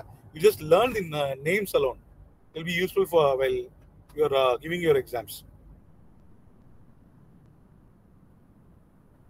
I'll briefly go into some of the tests. Okay, so ability test is basically a form of a psychometric test. Psychometric test na enna na ஒரு madam சொன்ன மாதிரி ஒரு இண்டிவிஜுவலோட இன்டெலிஜென்ஸ், பர்சனாலிட்டி, பிஹேவியர், தி இண்டிவிஜுவல்ஸ் காக்னிட்டிவ் எபிலிட்டி இதெல்லாம் measure பண்ணக்கூடியதான் ஒரு assessment tool தான். It is called being often used as part of the recruitment process, our psychometric testing process. இதெல்லாம் it will give a fair potential of the candidate as to how well he or she will perform in that particular job. More of an objective way, அதாவது ஒரு numerical component கொடுத்து as ஒரு test தான் psychometric test. So what happened was Mr. Alfred Binet னு ஒரு French psychologist, that is the earliest intelligence test that is being mentioned. It's called Binet-Simon test. So he develops a test. அது வந்து என்னன்னா French governmentல school kids வந்து சரியா they are not listening, they are not reacting to various teaching instruments. அப்போ வந்து you come and analyze them, you create a test, and based on that we can bring out some remedial measures அப்படின்னு சொல்றாங்க. So this person Alfred Binet along with Theodore Simon, they created something called Binet-Simon scale. So that is the earliest form of scale. Adu later வந்து some person called Louis Terman later revised that scale and he standardized that test based on the American samples based பண்ணி பின்னாடி பண்ணுவார் அவர். So that became the Stanford Binet intelligence scale. பின்னாடி வருது. This test is till date it is being used widely. So I'll briefly touch about the scale. So what he did was, rather than focus on already learned information, maths, சின்ன பசங்களுக்கு பார்த்தீங்கன்னா maths, பேசிக் English, பேசிக் அதான் French அதெல்லாம் படிச்சிருப்பாங்க. அதில் focus பண்ணுறதுக்கு பதிலாக அந்த பசங்களோட அட்டென்ஷன், மெமரி எப்படி இருக்கு, ஒரு இப்போ ஒன்று நடத்தினா how far they are attentive to it, how far they are able to recollect at a later point of time, இப்படி இதை அசஸ் பண்ணக்கூடிய ஒரு ஸ்கேலை தான் அவர் டெவலப் பண்ணுறாரு. This is what is called Binet-Simon intelligence scale. So this scale actually became the basis of many tests. Modern day intelligence tests எல்லாத்துக்குமே இது பேசிஸா அமைஞ்சிச்சு. இதுல என்னன்னா ஒரு பேசிக் அசம்ஷன் ஒன்று இருக்கு. That is a person's ability is directly proportional to his behavior, his or her behavior. இப்போ அதாவது to put it bluntly, இப்போ எனக்கு வந்து நான் வந்து நல்லா திறம்பட எனக்கு வந்து I am multi talented அப்படின்னா I'll be confident and the way I behave will be reflected that way.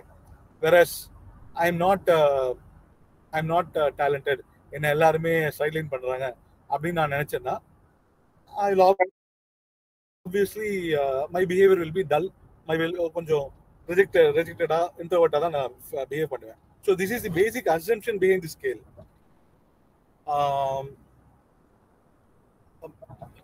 But அவர் வந்து ultimately our during the development of skill he says ஒரு objective வேல single number கொடுத்து பண்ணக்கூடாதுன்னு அவர் சொல்றாரு.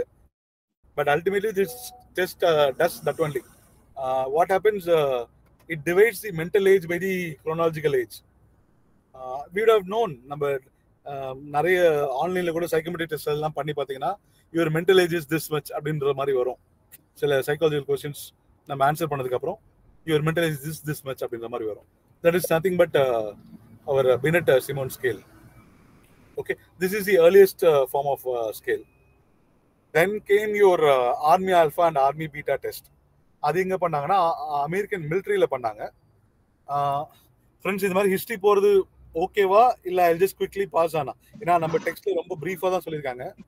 இல்ல குட் கோயிங் கோங்க. Thank you. Okay. So Army Alpha, Army Beta என்னன்னா what happen world war 1ல வந்து America was unintentionally brought in. So அப்போ வந்து அவங்க வந்து பார்க்குறாங்க மிலிட்ரிக்கு they are trying to recruit people. We must recruit true patriots, somebody who will be loyal and will not leave the superior's command அப்படின்ற மாதிரி அவங்க பார்க்குறாங்க. அதை பார்த்து ரெக்ரூட் பண்ணுறதுக்கு கொண்டு வந்த டெஸ்ட் தான் இந்த 2 டெஸ்ட்டும், army alpha test and army beta test. So அது எதுக்கு கொண்டு வராங்கன்னா, that is since they are a new country at that point of time, அதாவது வார் இதுலையும் பார்ட்டிசிபேட் பண்ணல அந்த டைம்ல America. So they wanted to ensure that they emerge victorious. So they wanted to do in a very scientific way. So capable field and loyal people should be sent to the battlefield.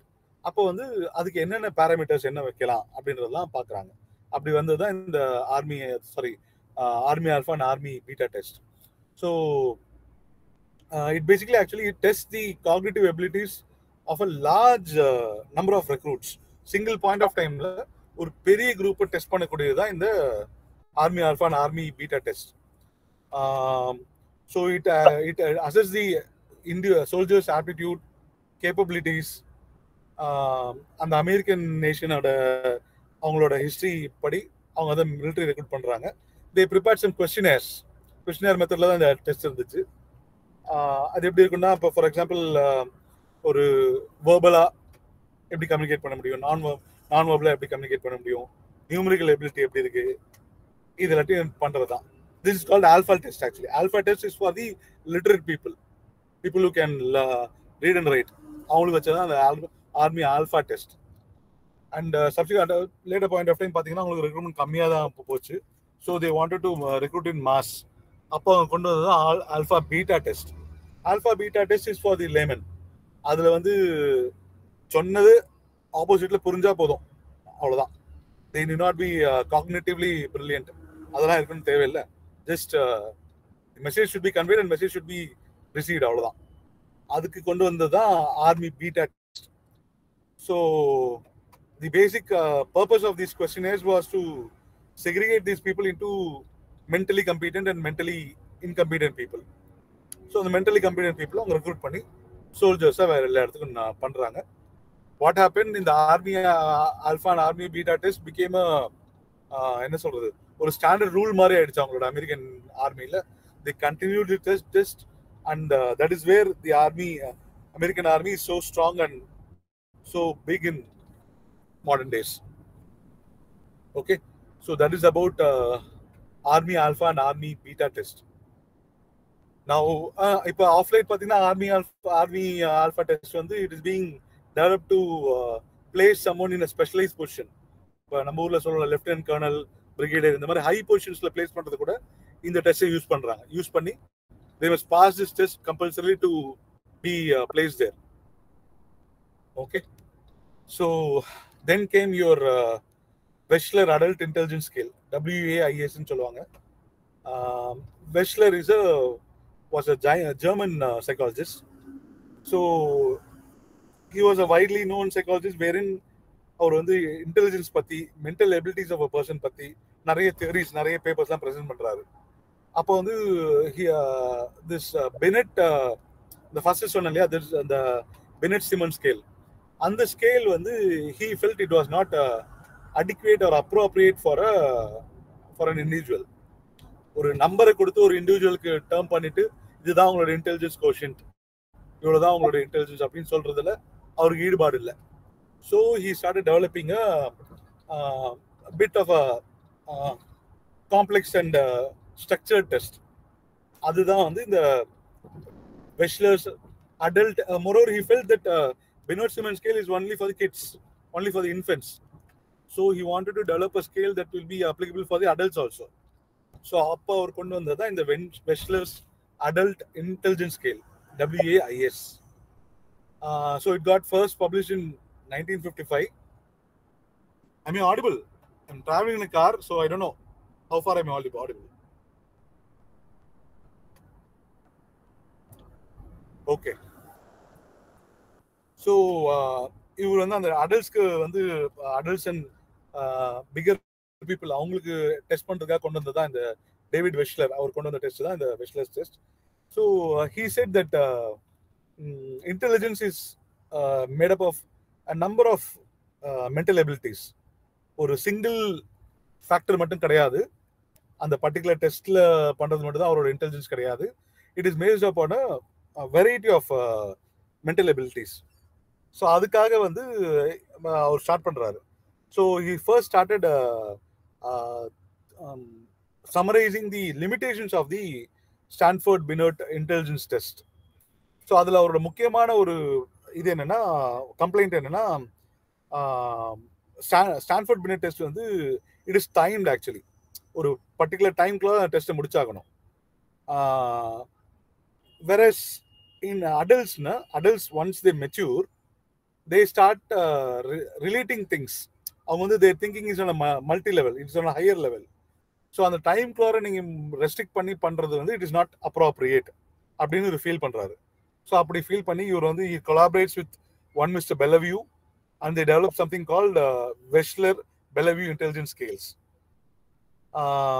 So this was actually returned to the Binet வந்து அவரோட initial பீரியட்ல சொன்ன மாதிரி it is actually returned to what Binet started with.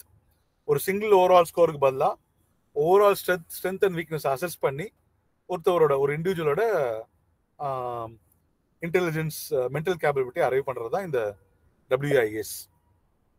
So அதுக்கப்புறம் இந்த சப்சிக்வெண்ட்டாக இந்த வந்தது தான் இந்த what I'm put in our slide WPPIS WIC அதெல்லாம் சப்சிக்வெண்ட்டாக வர்றது தான் அது எல்லாமே. So this is about ability test. இதில் நிறைய இருக்கு. See there is something called Raven's progressive matrix, Kaufman assessment battery for children, Bailey test. Bailey test வந்து ஒருத்தவங்களோட மோட்டர் ஸ்கில்ஸ் டெஸ்ட் பண்றது. தென் there is a differential ability scales where learning disabilities இருக்கு இல்லையா, அந்த மாதிரி சில்ட்ரனை வந்து அசஸ் பண்ணி அவங்கள ரெக்டிஃபை பண்றதுக்காக கொண்டு வந்தது அந்த differential ability scales. And then there is called Fagan test. Fagan test வந்து it is based on your memory retention. ஒரு I think earlier also I discussed some 16 wooden blocks இருக்கும்.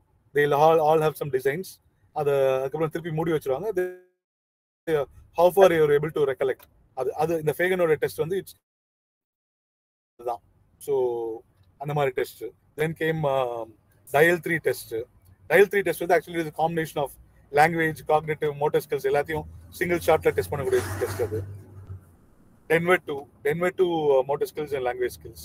ஸோ இது மாதிரி ஏகப்பட்ட டெஸ்ட் இருக்கு. If you are going to individual டெஸ்ட்னா in our through our course பார்த்தீங்கன்னா in our second semester and third semester இது எல்லாமே படிப்போம். But you try to know the names of this test. So exam எழுதும் போது you can code that. And I saw the question papers also. இந்த மாதிரி individual test வச்சு அவங்க questions கேட்கறது இல்லை. They are just asking what is an ability test, how you are able to construct an ability test, what are the different types of ability tests. இப்படி தான் கேட்குறாங்க. So they are not going to ask define Kaufman assessment battery for children. அப்படிலாம் கேட்க போறது இல்லை. அப்படின்னு கேட்டதில்லை இது வரைக்கும். Okay, so I hope you are clear about ability test. Now I'll move to the aptitude test. Madam, next slide, please. Yeah. So what is aptitude? Can anyone say what is aptitude?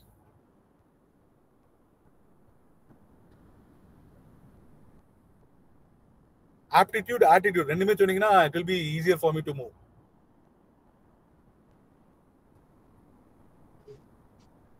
ஆப்டிடியூட்னா ஒருத்தருடைய understanding capacity, உங்களுடைய analytic problem solving ability. Yes, தமிழ்ல ரொம்ப இயல்பான திறமை, natural tendency, natural ability to do something. That is what is called aptitude. Also I'll tell what attitude is and so that அது ஈஸியா கொஞ்சம் move பண்ணலாம். Attitude என்னன்னா it is actually a state of readiness to respond in some way to stimulus. அதாவது ஒரு matured or settled way of thinking or feeling. That is what is called as an attitude. Textல வந்து they are giving us some complex definition. I'll go into that sometime later. So aptitude, ஒருத்தரோட natural ability to do something is called aptitude. இதை test பண்றதுக்கு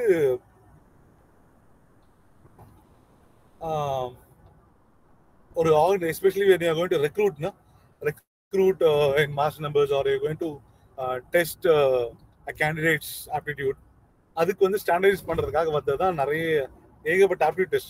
We have our own India, one of the toughest exam, your CAT exam. CAT exam is an aptitude test. Your CSAT, civil service la irukku illaya, CSAT is an aptitude test. So it will be tough, but it will be focused.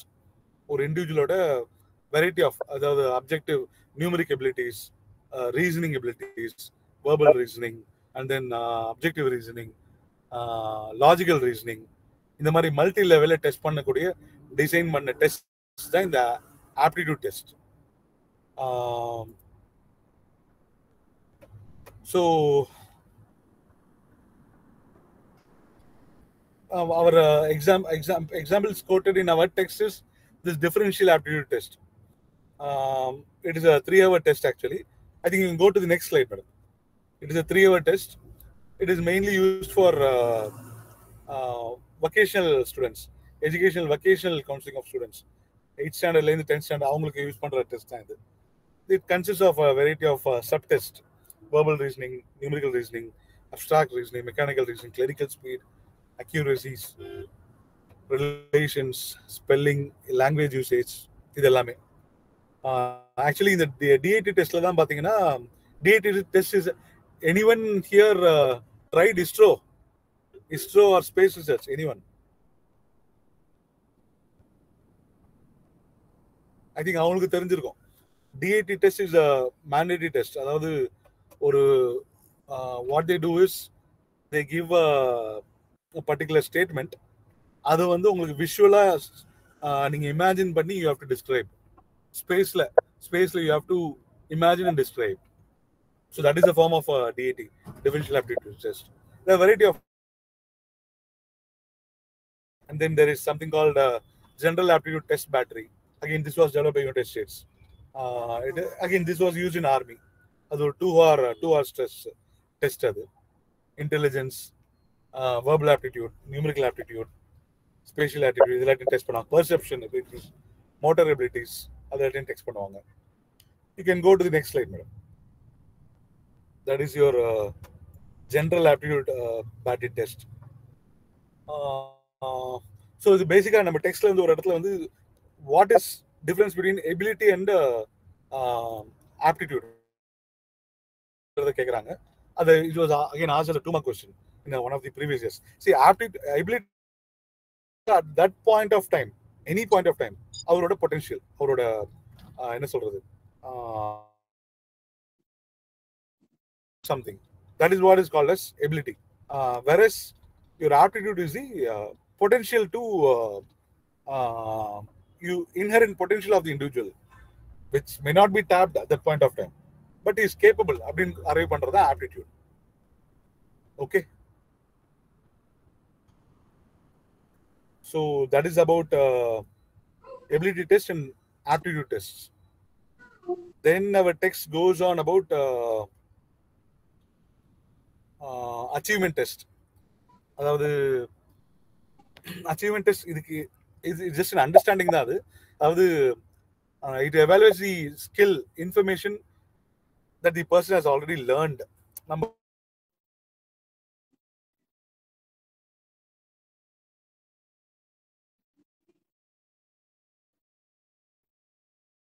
taught in classrooms are being successfully learned and retained by the students. Test பண்ணக்கூடியதா achievement. Achievement is the actual learning part of the student. Okay, so it is the competence of a person in relation to the particular domain, any domain. அது அவங்களோட competence எந்த அளவுக்குன்றது பார்க்கறது test பண்ணக்கூடியதா achievement test. Like aptitude test, achievement testing பாத்தீங்கன்னா ரெண்டு வகையா it can be divided into two. there is general achievement batteries and your special achievement test. So general again you're going to multi-level, various fields you're going to test that student.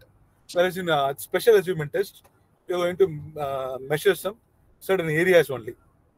அதை மட்டும் restrict பண்ணி test பண்ணக்கூடியதான் your special achievement test.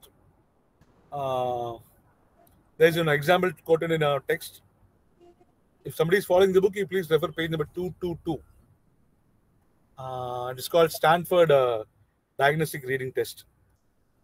It's standardized test again for assessing the achievement level of the pupil. So, but there are some serious limitations in achievement test. That is merely based on the achievement test. See, at that point of time when the person is giving the test, he may be influenced by many factors. Our health is or mentally he may not be in a ideal position to take the test. Able to factors, but merely basing the performance on the 2 hours or those 3 hours and assessing the student for promotion, it is not appropriate. It is not a foolproof mechanism, but as yet our comprehensive test develop agala India, so we are still going by achievement test. So another thing is this, compared to intelligence test or an aptitude test, or achievement test வந்து ஒரு construct பண்ணி பண்றது கஷ்டம். Because especially when you are going இப்போ for example let's say civil service வந்து நீங்க வந்து ஒரு achievement test பண்றீங்கன்னா, it is not at all possible, because civil service covers everything under the sun. அதுல போ நீங்க வந்து ஒரு particular area கேக்குறீங்கன்னா அது only certain students may excel, the other students may falter. So achievement test, it is very difficult to construct to the satisfaction of the pupil, teachers and university institutions. எல்லாரோட satisfaction construct பண்ணி பண்றது கஷ்டம். And then sometimes, many times achievement tests are seen as a mirror of the teacher's ability as to how far he or she has taught. அது எந்த விதத்துல appropriate எனக்கு புரியல, because all the colleges, they go by results of the students. அது நல்லா பண்ணா teaching நல்லா இருக்குன்ற மாதிரி சொல்றோம். But that is the prevalent system, that's all. So then they are going about difference between an aptitude test and achievement test. See, simple. Aptitude என்றது the potential to do something. It will be tapped or not tapped so far, but how far he or she is able to do. Future எவ்வளவு கூட பண்ண முடியும் அப்படின்ற assess பண்ணக்கூடியதான் aptitude test. But achievement வந்து already அவர் படிச்சது, already existing learned knowledge test பண்ணக்கூடியதான் achievement test. So this is the basic difference. Aptitude test will be testing your future, and achievement test will be based on the past.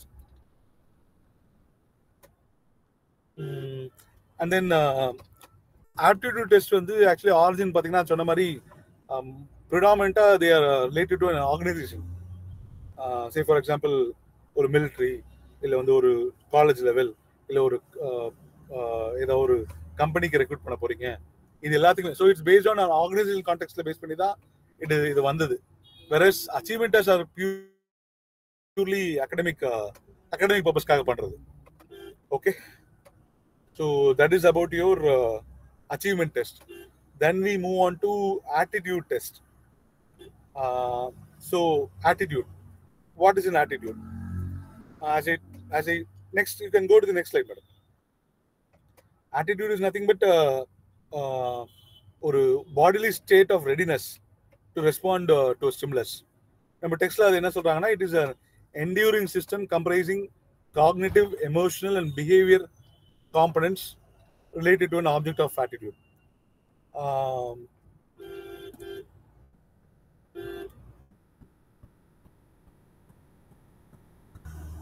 Yeah, so there are many measures of attitude. One of the most popular measure is the self-report inventory, where we directly ask the person அந்த attitude வெளில கொண்டு வர மாதிரி questions கேட்கறது.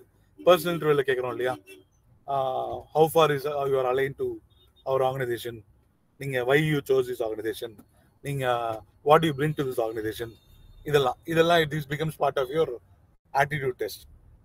And அந்த அந்த மாதிரி self-report inventories are commonly called as attitude scales. அதுல மெயினா என்ன பார்க்கறோம்னா how bold he or she is, because அந்த attitude, if it is bold, that means he has a good ability, he has a good achievement track record இருந்தாதான் சொல்ல முடியும் அப்படின்ற அசம்ஷன்ல வருது அது. ஸோ ஒரு ஹெசிடேட் பண்ணாருன்னா obviously his attitude is not good அப்படின்னு நம்ம அரைவ் பண்றோம்.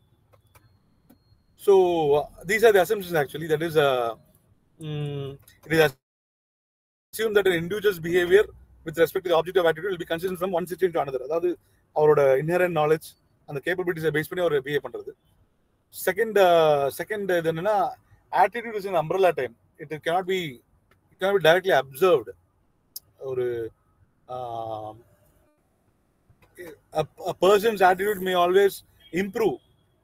அவரோட personal traits பொறுத்து it may improve suddenly and it may rapidly decline also. What it may happen, ஒரு particular instantly you cannot observe a person's attitude.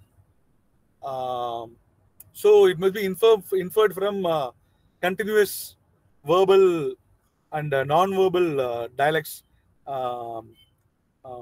என்ன சொல்றது, conversation with that person.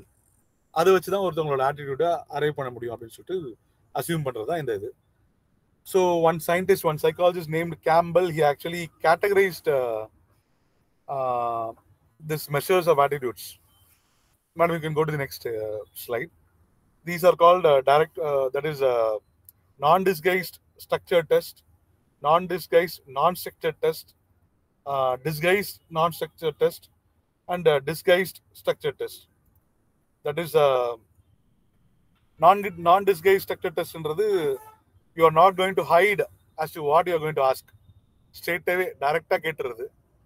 And non-disguised non-structured test என்னன்னா ஒரு அதாவது ஸ்ட்ரெயிட்டா அவர்கிட்ட சொல்லாம நீங்க என்ன கேட்கணும்னு தோன்றதை ஸ்ட்ரெயிட்டா சொல்லாம you are going to ask in a multitude of questionnaires, நிறைய சர்வே, அவரை ஒரு டாபிக் கொடுத்து எழுத சொல்றது, டீடைல்டா எஸ்ஏ எழுத சொல்றது, அவரை வந்து என்ன சொல்றது, you are going to ask some open-ended questions where the individual may choose to respond in whichever way he or she prefers. So that is called a non-disguised non-structured test. And then disguised non-structured test, அது எப்படின்னா again you are going to hide the purpose of the test, but you will be putting questions in a way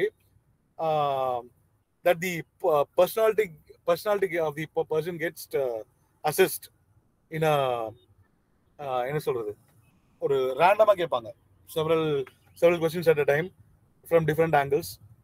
அந்த particular இன்ஸ்டன்ட்ல எப்படி behave பண்றாரு அப்படின்ற base பண்ணி assess பண்றதுதான் disguised non-structured test. And then there are disguised structured test. அதாவது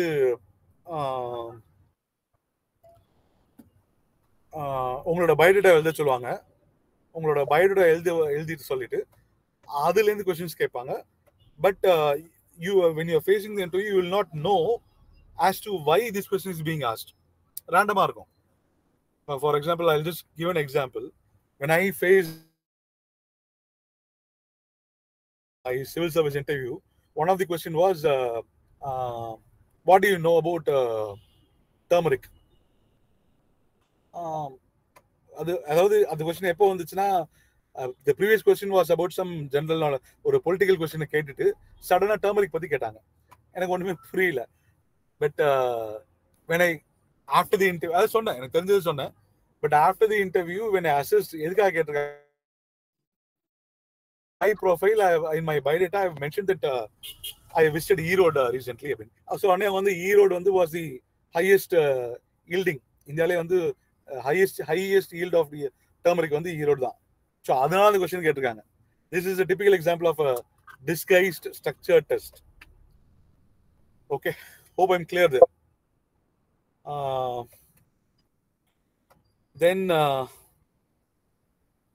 Then I think அதுக்கப்புறம் மத்தது முடிச்சிட்டேன்னு நினைக்கிறேன். I've already completed the characteristics of a good psychological test. Yesterday I've mentioned objectivity, reliability, validity, norms and practicability, and how we construct a test. Actually, this particular slide, is the general steps of test construction. That is twice repeated 6 mark 5 mark question in our exams. So அது கொஞ்சம் டீடைலா பார்த்து வச்சுக்கோங்க. So that is about your psychological test. I've just run down. I don't know how far I was effective.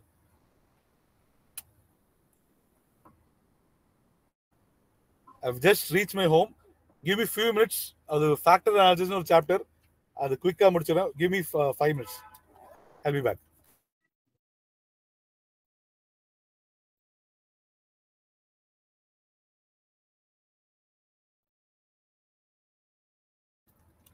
I will finish it. No, because simple chapter தான். But அது கொஸ்டினே எதுவும் கேட்கவே இல்லை. ஒரே ஒரு 2 mark, ஒரே ஒரு 10 mark மட்டும் தான் கேட்டிருக்காங்க இது வரைக்கும். Sorry, 6 mark மட்டும் தான் கேட்டிருக்காங்க. So I'll just quickly run down. Give me 5 minutes.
Yeah, I'm here.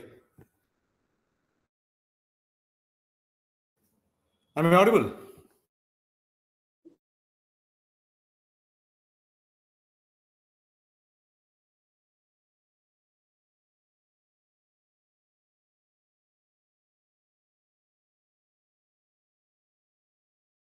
Yeah. So I'll quickly run down about this factor analysis. See, I even when a faculty held this session, அவர் வந்து என்ன சொன்னாங்கன்னா, don't spend too much time on this because this is actually a statistical subject, your factor analysis. But it is being used for our psychological testing. பார்த்தீங்கன்னா ஒரு 2-3 பர்பஸ்க்காக use பண்றாங்க. நான் அதை மட்டும் டச் பண்ணிட்டு I just share. Actually நம்ம எக்ஸாம்ஸ்ல பார்த்தீங்கன்னா there are 2 questions asked regarding ஒரு 2 mark question ஒரு 6 mark question கேட்டிருக்காங்க. That is, what is a factorial design and what is factor analysis, types of factor analysis. இது மட்டும் தான் அவங்க கேட்டிருக்காங்க. ஸோ மற்றபடி இந்த சாப்டரை அவங்களுமே பெருசாக பாதர் பண்ணல. So I just quickly run down. Madam, you go to the next slide.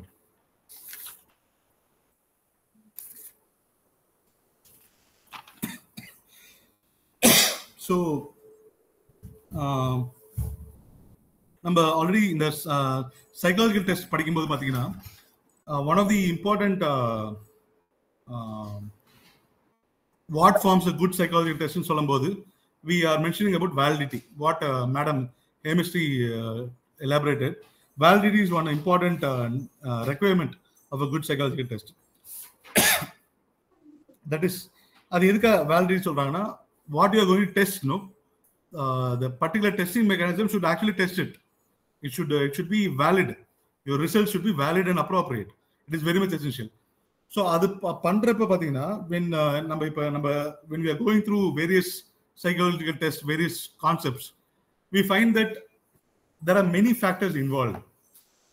Whereas we are going to most of the researchers la pathina, we are going to manipulate one independent variable and try to really correlate, or maybe 2 independent variables and try to correlate, find the outcome. But that is not actually appropriate. Or individual oda behavior vandu it may be shaped by various factors, multitude of factors. So adukkaga use pandradhu da in the factor analysis. It is mainly used to establish the validity of the research. It's a psychological tool again, where you are going to extract all the factors responsible. That is, all the independent variables responsible for the behavior or a certain response by the individual. அது வந்து ஒரு matrix ஃபார்மேட்ல போட்டு you are going to factor everything. அது ஒரு overall, நான் already factor டிசைன்ல சொன்ன மாதிரி தான், இது ஓவரால் ரோஸ் காலம்ஸ் மாதிரி இமேஜின் பண்ணிக்கோங்க. இந்த ஃபேக்டர்ஸ்னால இப்படி அவர் பிஹேவ் பண்றாரு அப்படின்னு நம்ம we are going to try and understand. You are going to collect a huge bulk of data and you are basically going to shrink it. ஒரு you are going to how do I put it? Summarize it that this pattern is because of these factors. இந்த காரணங்களுக்காக தான், இந்த காரணிகளுக்காக தான் இவரோட behave பண்றாரு அப்படின்னு சொல்லிட்டு we are going to arrive. That is what is called as a factor analysis. Okay. If you strictly go by the definition as to what is the factor analysis, it is a statistical method used to identify the underlying relationship between variables. Be it how many variables, பிரச்சனை கிடையாது, how many constructs, பிரச்சனை கிடையாது, அது எல்லாத்தையுமே ஒரே ஃபேக்டர்ல ஒரு மேட்ரிக்ஸ்ல போட்டு கொண்டு வரதான் factor analysis. Basically the purpose is to reduce it into smaller sets of factors. Okay, ஒரு சின்ன எக்ஸாம்பிள் கொடுக்குறேன். When you are going to do a personality test, no, for an individual, நீங்க வந்து ஒரு இப்போ நம்ம நார்மல் மெத்தட்ஸ்ல பண்ற பர்சனாலிட்டி டெஸ்ட் எல்லாமே பண்ணுவோம். தட் இஸ் ஹவு போல்டா இருக்காரு, அவர் எவ்வளவு அசர்ட்டிவா இருக்காரு, ஹவு நாலேஜபிள் இஸ், இது எல்லாமே பார்க்கணும். But there is something called friendliness. That is also a component of personality. How friendly he is, how he or she is, or how good is that person in a team. That is also an important factor. That is never gauged in any of this tests. So adi include பண்ணலாம். And then there is something called openness. அதாவது அந்த opennessன்ற quotient நம்ம எங்கேயுமே test பண்றது கிடையாது. In none of the psychological tests we actually test that. அதாவது ஒரு கேள்வி கேட்டா they must not hide things. They must not, or a team, especially when you're going to work in a team, the person must be open. Again, on the factor, நம்ம எங்கேயுமே test பண்றது கிடையாது. So இந்த மாதிரி variety of factors which were not hitherto explored, you are going to bring everything in a matrix and you are going to bring about a wholesome analysis of that person. அதுக்கு use பண்றதா இந்த factor analysis. I hope you are clear.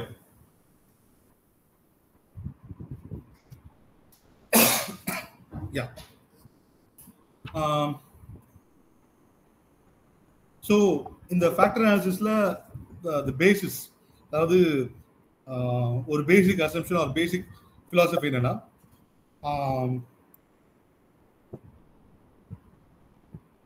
அந்த correlation எல்லாமே பார்க்குறோம். அதாவது இந்த வேரியபிள்ஸோட multiple of variables இருக்கு இல்லையா, அதோட கார்லேஷன் எல்லாத்தையும் கொண்டு பார்க்குறோம்.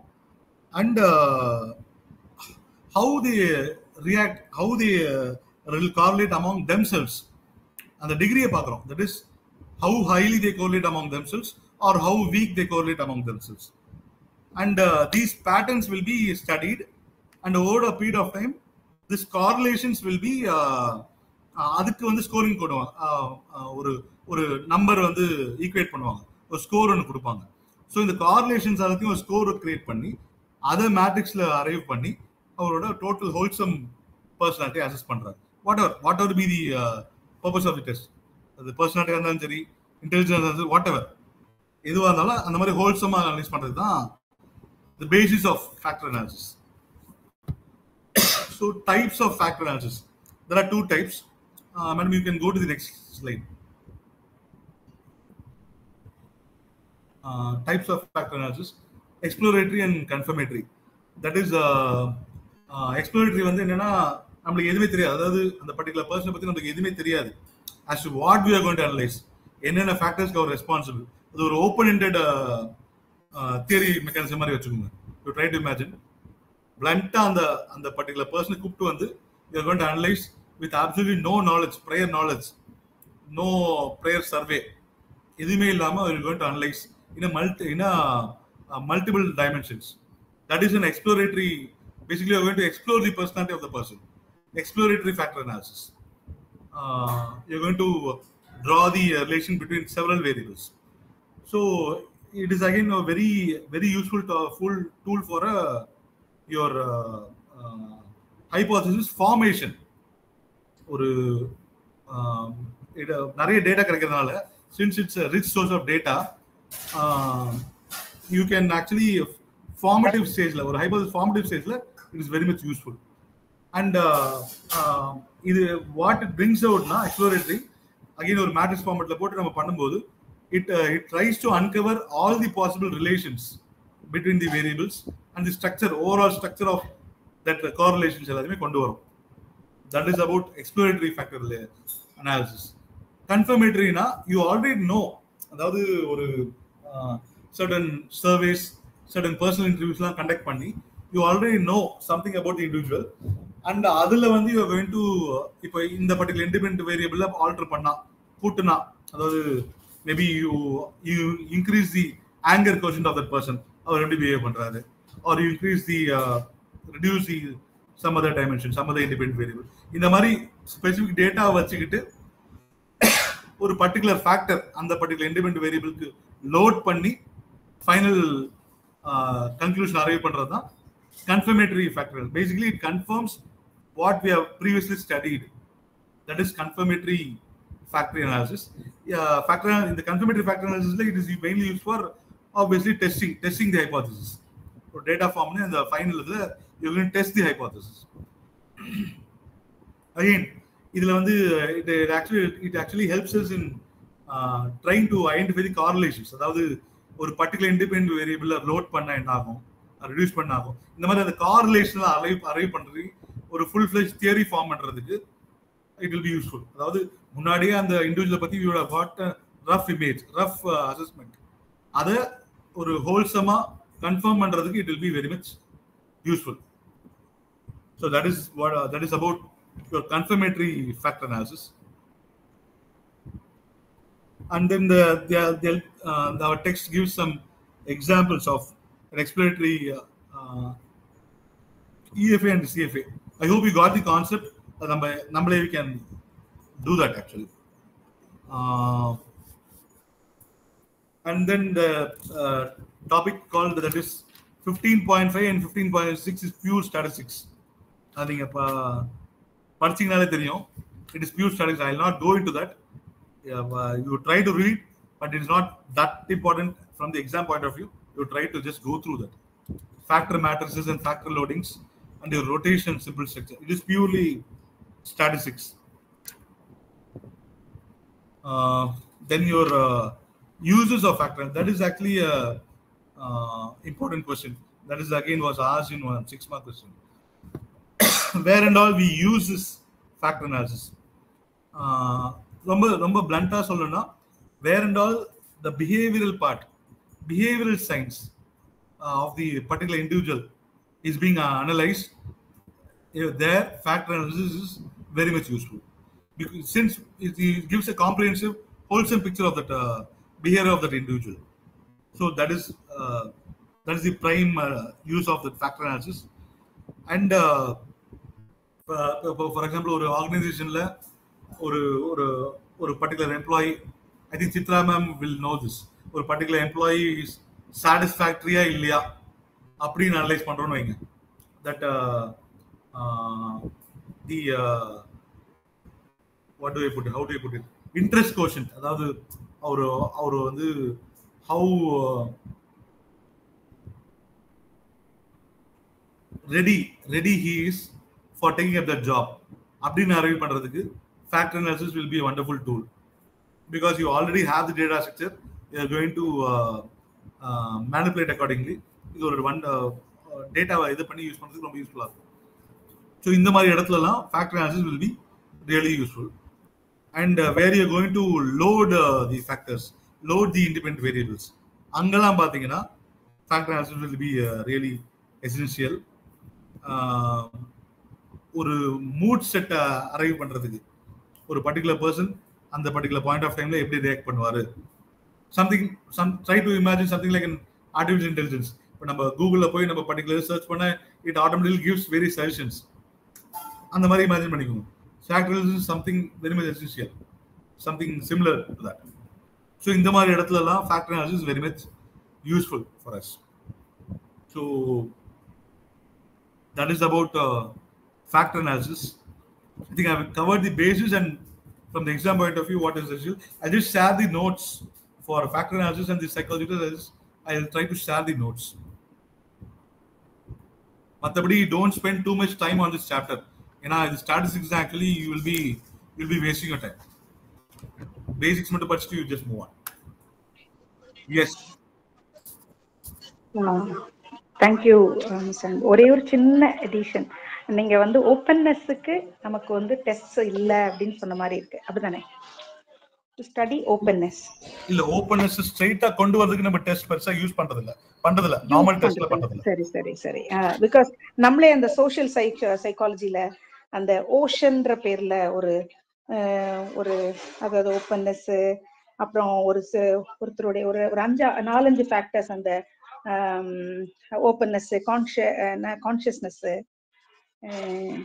அப்புறம் நியூரோட்டிசிசம் அப்படின்னு OCEAN அந்த ஓஷன்ற ஸ்பெல்லிங்க்கு 5 ஃபேக்டர்ஸ், அதுல அந்த ஓப்பன்னஸை கொண்டு வந்து படிக்கிறாங்க. அது சும்மா அடிஷனல் இன்ஃபர்மேஷன் தான். அதுல வந்து அந்த நியோ பர்சனாலிட்டி அப்படிங்கிறது probably we will learn a little later like in other semesters. அதுல வந்து how open a person is அப்படிங்கறத பாக்குறதுக்கு they have to just an addition to what Anbu said.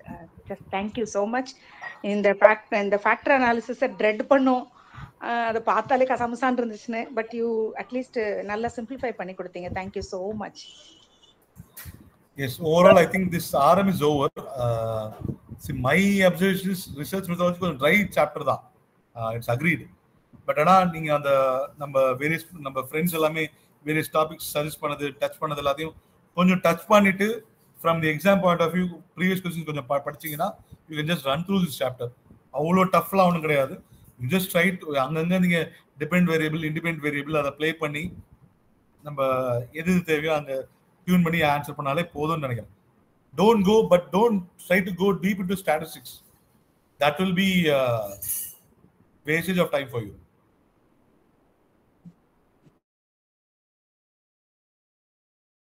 Again, Sulaiman sir, I think we can just compile all the questions. I'll try to do that by Monday. For Excel sheet, I'll just compile, and where the answers can be found, we can just share. Done. Okay, Ambu sir. We can do that. For positive psychology, when we learn? அடுத்த வாரம் மட்டும் தயவு செய்து விட்டுருங்க. I do have the same thing. So we have something called vigilance proceedings in our bank. Adula I've been caught. I am defending the officer. So okay.